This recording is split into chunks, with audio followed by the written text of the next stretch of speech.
And now, Pat, we're in amongst another little wonderland. I see battens of all shapes and sizes and palings. Yep.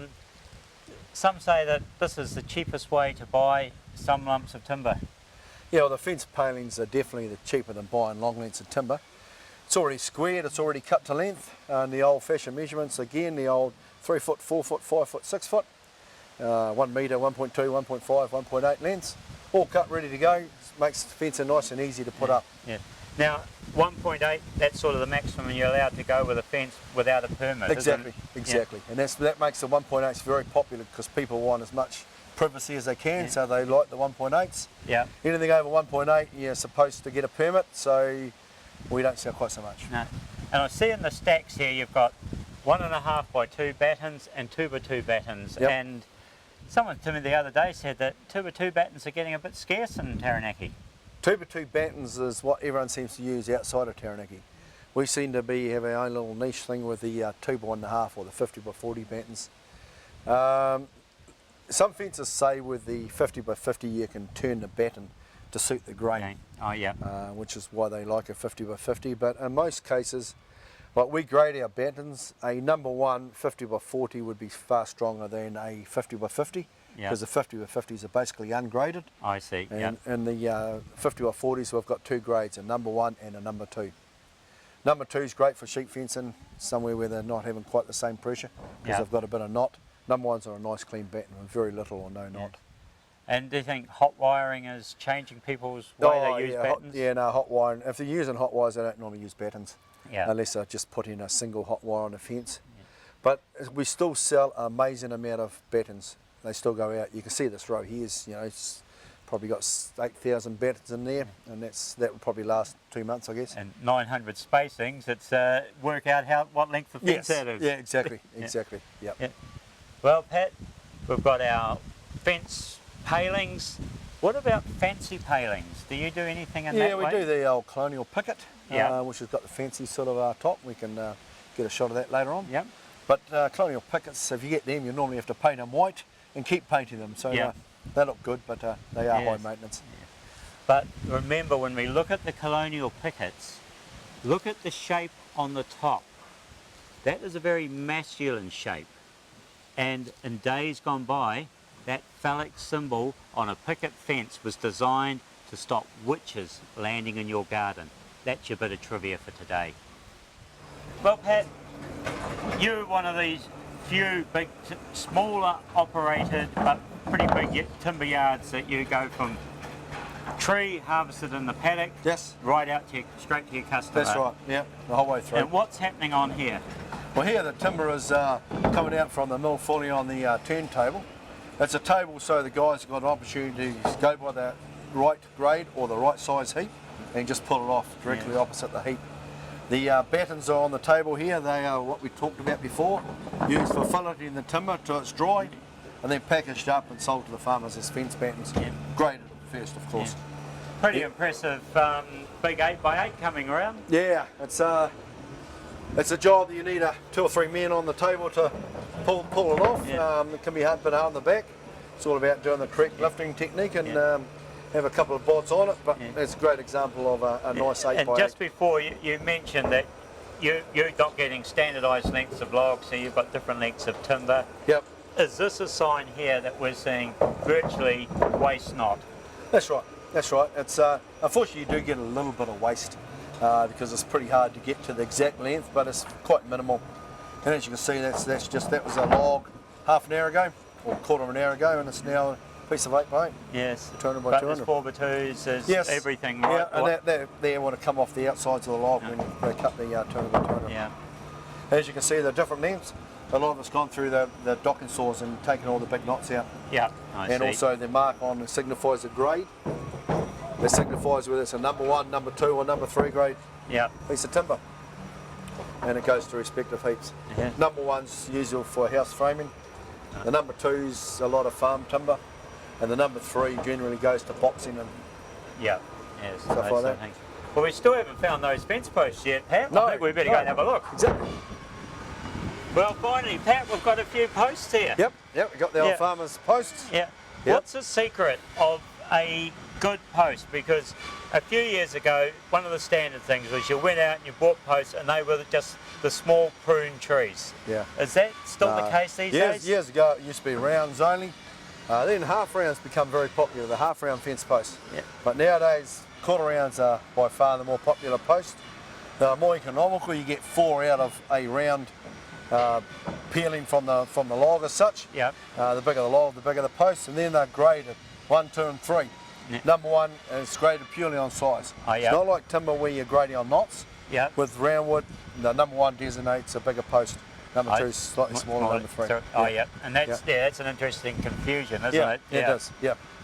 Yeah. And you can see, we'll put a little plug in for our post. You can see how large they are. We're well known in Taranaki for having an extra large post. Our number 1 quarters are far bigger than what everyone else produces. Our number 2 seem to be equal to what everyone else would term as a number 1. Yeah. So even though we've got a dearer product, everyone knows they're buying a superior product. Yeah. Again, air dried, not steamed. Yeah. One So of the natural. things there too is that makes them a lot lighter to carry when you look at hoisting them up on your shoulders, it seems. Yeah, it is. The steamed again is like the kiln. When you see round wood that's steamed, they open up with big cracks real quick. This here being air dried, it's a bit more natural process, so you'll end up with small cracks like the sun does. But it's a far better process, far better on the post. Yeah. But a lot of these that we're looking at you've got here, giving you a plug, you can just about dress some of those faces and have very nice finish. Yeah, it's another thing, it's a cosmetic thing, but we keep our peeling eyes sharp so you get a nice looking post. It's not rough, you know what I mean? Yeah. Again, because it's air dried, it seems to make the difference too, you know what I mean? Yeah. It's just dry naturally. And it almost like comes up semi-dressed. Yeah. So the number 1s and number 2s, they're sort of your in-between posts on a fence about? Yes, used with 7 or 8 wire proper fences with battens, permanent fences. The number 1s, number 2 posts are the more popular. When you get down to the smaller number 3s, they're usually for a 2 or 3 wire hot wire. Yeah. Where you, again, you use the electricity, not the strength of the post to deter the animals. Yeah. And what about when our end posts and our strainers? Yes, we'll have a look at them, mate. Yep. Just around the corner. But here we are, some of the big boys of your yard, Pat. These are the strainers? Yep, these are the 2.4 strainers, or 8-foot strainers, in layman's terms. Used for the conventional fences, for the end strainers. You need that extra couple of feet in the ground. What you're looking at there is, I challenge anyone in the country to do a bigger strainer than them. They're a 2.4 heavy. They're a extra large diameter. You'll never break one of them. Then we go to the mediums. Most cases are too heavy for most applications. Our mediums next to them there probably sell well. And you go down to your, well here we got the cattle yard ones. These are 3 metre or 10 foot. Yeah. And the 2.7s or 9 foot, just for that extra Bit of height to yes, for the cattle yards. Yep. And then you go on to your 7 foot, which is your 2.1. They're used for angles, which is where the fence line changes angle. Yep. That's why hence they're called angles. Yep. And you don't need that extra guts in the ground. No. It hasn't got the same pressure as a strainer at the end. Yep. Nowadays with ramming, you ram them in, you need a decent sized digger to pull them back out again if you get it wrong, because they just suck in the ground. They're just amazing. And as far as stays go now, a lot of people don't put stays on them because if they're rammed, they're that solid, they just go nowhere. Yeah. Yeah, and I suppose too the high tensile wire sits where it should do, unlike you're constantly having to tighten number 8. Yeah, dead right. It certainly bites in it. Yeah. Yes.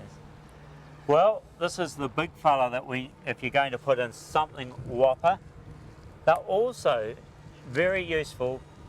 I have seen people that have carved features into them, made them as an ornamental post, but fairly big money that if you want to do a bit of, for sure. as we say, puftying them up. Yeah. No, it would be very expensive. Yeah. The colonial pickets never really have gone out of fashion. The earliest homes in New Zealand had them, old homes in England, and still a popular line. Yeah, they have toned down a bit, to be fair, because there's a lot of maintenance involved in doing them. We'll see if we can get one out of here. It's nice and tight. Well, it's good to know your people have done their packing well. Yeah. We should be able to get one. There's that one's a little bit looser. I'll go this one here, eh? That's the colonial shape. Back in the old day, they would have had to manually cut that out. Nowadays, you've got a special machine that does the profile, makes it a lot quicker and easier. The disadvantage of these, I suppose, the main disadvantage, is you've got to paint them mainly white. Yeah. And keep on painting them. Yeah. They are quite labour intensive in painting them. Yeah. These ones here are very, very small in size. They're probably not quite as popular. They're usually up to about the 1 metre, Yeah. 1.2. Yeah. These are little 600 mil ones. Yes. But you can certainly see, in spite of its male shape, that point would stop a lot of people trying to climb over, definitely, wouldn't they? definitely. Yeah, no, you wouldn't want to be caught up on the old point there. I think it would hurt quite a bit. Yeah. Yes, especially in certain parts of the body. Oh, Yeah. But what treatment are these? Because These are H3.2. yeah, E- so Exterior tannised. yeah, Yeah. so you need to keep that bottom off the ground. Yes, dead right. Yeah, up a little bit. And if anyone's interested out there in this size, we're doing a special on them because they're a little bit hard to sell at the Yeah. 2 foot length. So come and see us and we'll give you a good price. Oh well, look out, deal with Pat. I can tell you, he does give you a good deal. He's got this amazing chisel that sharpens his pencil very, very sharp. That's right. Yeah, Yeah, sometimes. sometimes. Don't Depending wear on your product. collar and tie and wear your worst red bands. That's right. Dead right. Yes. Yep. Oh, Very good. Pat, you're a wealth of information. No worries. It's No great problem. coming and Yeah, seeing no you. problem. And maybe we'll come back and we'll be building that big shed with you. Yep. Look forward to it. Lovely. Very good. Thanks, Michael.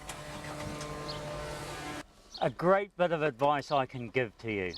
Get to know your local timber yard really, really well, especially if it's a small operator who can custom cut, custom make bits and pieces for you.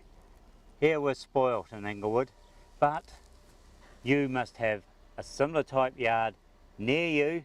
Get to know it, plan and scheme, and there's a ton of materials that you can use, and you can twist materials into other uses.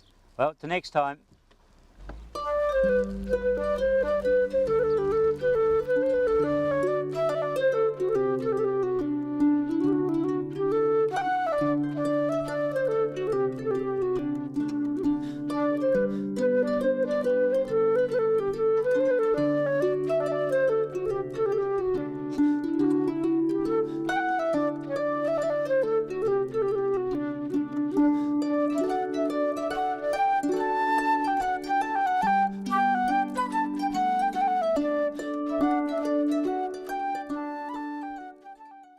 Award-winning farmer Peter Yalens leads the world in sustainable winemaking. Yalens wines are produced with a zero carbon footprint. It's world-class wine that doesn't cost the earth. Peter Yalens Wines, for the love of the land. Yalens Wines are proud to bring you this edition of Garden Rambles with Michael Self.